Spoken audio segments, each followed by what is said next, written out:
on, hobby family? It is your boy K-Dub. This is K-Dub's High Five. 5 rapid-fire questions with your favorite hobby faces. And today we bring in a new hobby face. This is my friend Nick. He is the guy behind Break Comp at Break Comp Cards. How are you doing today, Nick? Doing well. Thank you very much, Kidub. Thank you for inviting me here. Pleasure to speak with you today. Hey, absolutely, man. Well, I'm looking forward to learning a little bit about Break Comp, but more importantly, I'm learning a little bit more about you and your collecting. So how it works, 5 questions, all hobby related. They're coming at you one right after another. Ready to take on the high five? Let's do it. All right, man. Break Comp Cards, breakcomp.com. Kind of walk me through a little bit who you feel like you are when it comes to the sports card or the hobby world. Yeah. I'm kind of the face of Break Comp. What I'm trying to accomplish through there is just display the pricing of breaks from different breakers to the card collecting community, so they can find the lowest break to buy in on a particular product. I got the idea kind of from the travel sites like the Priceline or the kayaks where they compare prices. And do you have a background in this type of work? Because obviously pulling together all these different breakers prices, I mean, is that kind of your niche, or did you kind of have to learn it as you went? I have a background in tech, not actually doing the coding or anything, Yeah. but I co-founded a successful company called Skipta previously, which was social networking, closed loop social networking sites for healthcare professionals, so they can chat and communicate amongst one another. Okay. Well, what brought you into the sports card breaking world to create this idea? How'd you come up with it? Sure, I've been a card collector all my life, and it's kind of my life besides my family and everything else right now, and always has been. Just got the idea kind of with the card ladder database, the market movers database, combining that with the travel sites that I mentioned before. Yeah. Sort of combining that idea all together is what gave me the idea to bring this to market. For sure, for sure. Well, you said you've been a card collector all your life, which is going to take us to our second question. Sure. When it comes to sports cards, who do you kind of credit as some of your influences in your card collecting journey? Sure. Definitely my father got into card collecting early.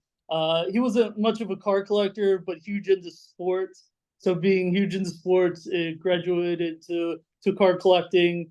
First kind of moment I kind of remember where I started collecting is we were on a family vacation in Florida back in '87, and the '87 Topps Bo Jackson card was hot.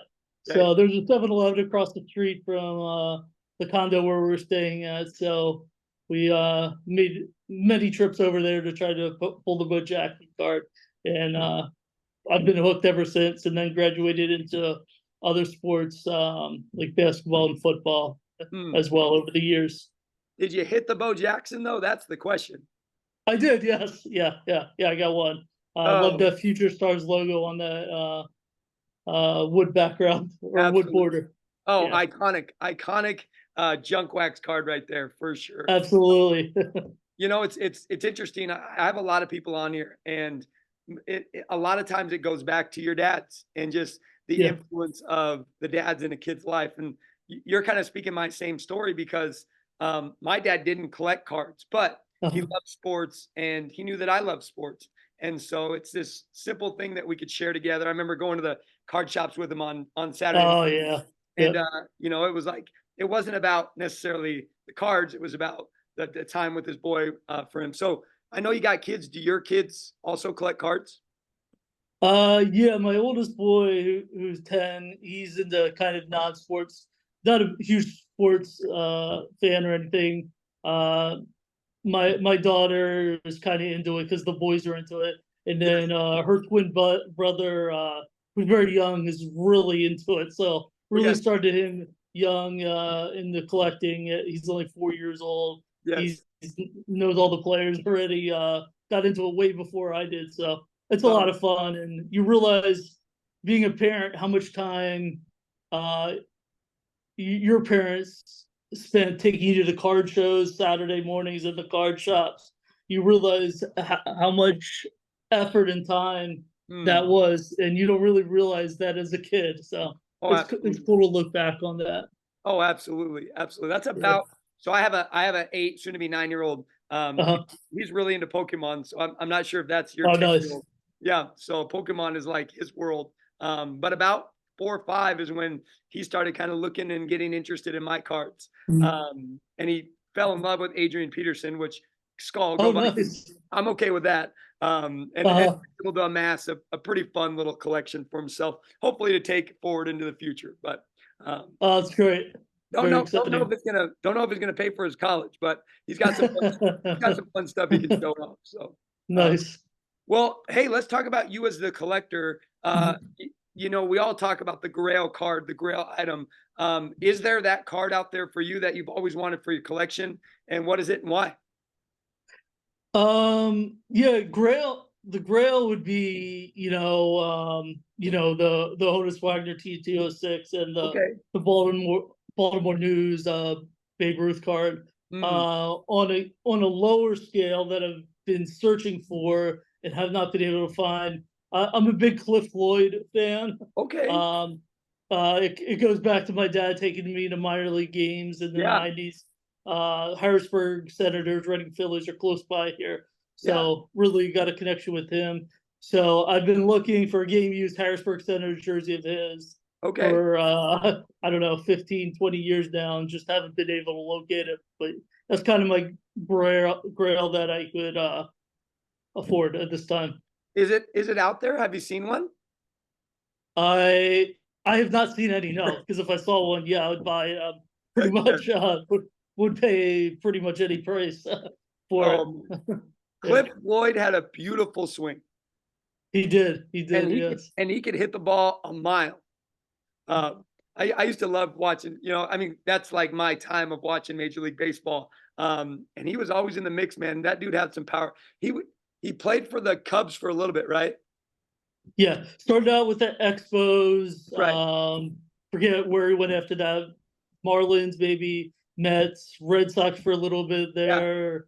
Yeah, a lot of different teams. Yeah. Yeah, Yeah. He was a little bit of a journeyman, but anywhere he went, man, that guy could hit the ball. So, yeah, yeah. uh, and he was just a guy from the '90s that I remember his name for sure. So, him and Mo Vaughn for some reason are two names that I remember as far as like dudes that could just hit the ball a mile. So, Loved practicing move on swing playing wiffle ball as well absolutely, back in the day. absolutely, yes. Yeah.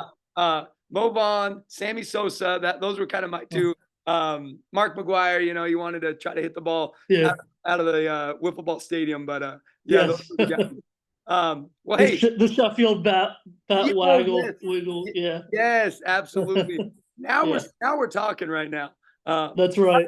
all right, man. Well, I mean, this is what you do. You look over hobby box prices, but let's say you get all the money in the world. You can rip any hobby box, no break top, no nothing. You get to pick it.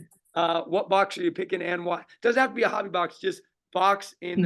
the hobby. What would you rip and why? Well, like kind of high end, which you're not even guaranteed to actually pick a card out, would be a tobacco card Okay, pack or tobacco pack from 1909, 1911 that yeah, could have a T206. More realistically, the case of exquisite '03, '04 yeah. basketball with the LeBron, Wade, and Melo, Is probably. is there a better looking product than Exquisite?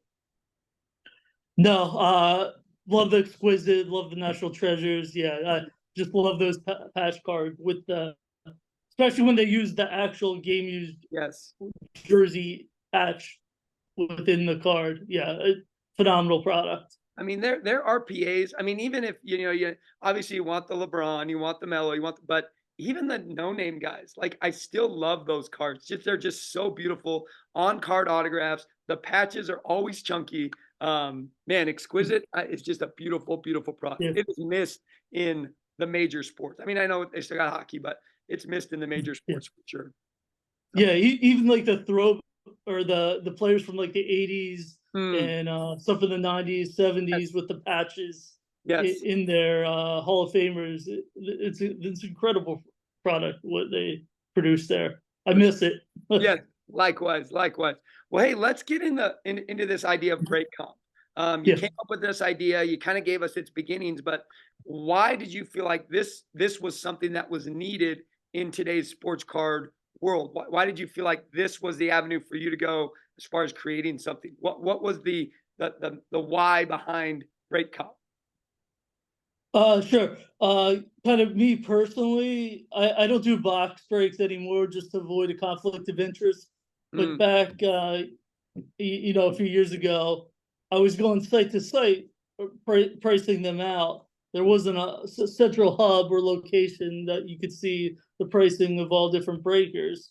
mm, And I sometimes I wanted, you know, a random team break. Sometimes I wanted a PYT break. So I felt the need to bring all the price data together uh, to produce that for the card collecting community, so they could decide on what pricing they wanted to get in at. mm. Now, has the response surprised you with break comp? It has, yeah. Yeah, I'm very happy with the following I got, especially on Instagram For sure. over, you know, the course of the past half year or so. Yeah. Mm. Um, yeah, and I've gotten a lot of criticism, but overwhelmingly everything has been pretty positive, I would And say.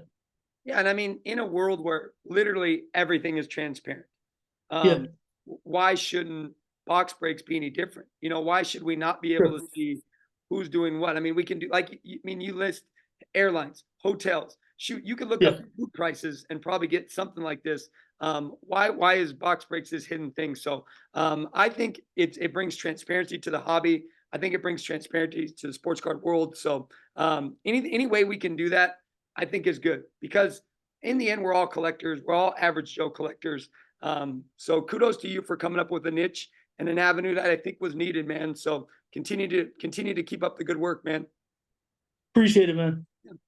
Absolutely. All right. Well, hey, we cleared the list, man. Let's throw it up. High five. High five at the end of high five. Boom. Hey, check out Nick. It's always hard high fiving on Zoom. Check That's out right. breakcomp.com. Also, breakcomp cards on Twitter and Instagram, like he said, as Mhm. well as I think you have a YouTube channel. I do. I don't do too much with that, to be honest with you. Also, you can find me on Facebook at Break Comp as well. Perfect. I will make But sure to yep, link. you know, Yeah, I will link all of those in the description of this video. Also, please make sure appreciate to subscribe to the channel, Dizzy Dub One. Follow me on Twitter on X at Mr. K-Dub. Shout out to our High Five endorsers, Midwest Box Breaks, and LJ's Card Shop. Hey, Nick, man, it was so awesome hearing a little bit about Break Comp, what you're doing, and look forward to seeing what Break Comp does in the future, man. So keep it up. appreciate the invite. It was fun chatting with you.